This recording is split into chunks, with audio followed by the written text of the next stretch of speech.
Welcome by ঠাম্মিনা Debnath. আমি সম্প্রতি বৈষ্ণোদেবী মন্দিরে গেছি। সেখানকার দু চার কথা তোমাদের সাথে শেয়ার করতে চাই। আমরা কাটরা থেকে বিকেল 4টে আরম্ভ করেছিলাম বৈষ্ণোদেবীর যাত্রা। আমার হাজব্যান্ডকে আমি ডুলিতে উঠিয়ে দিয়েছিলাম, কিন্তু ওখানকার ডুলিওয়ালারা প্রচণ্ড চাপ সৃষ্টি করেছে। মানে সরকারি রেট ওখানে 3,100 টাকা।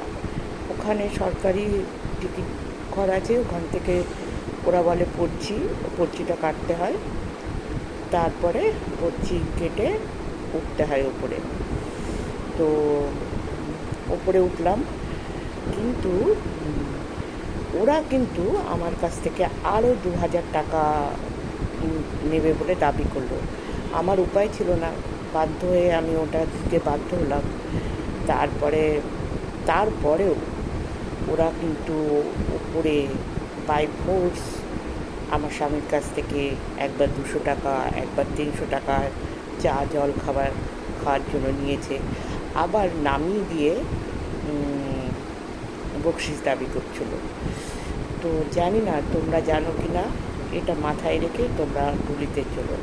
পরে আবার এটা নিয়ে কথা বলবো, অনেক কথা জমে আছে, তোমাদের সাথে শেয়ার করবো। বাই।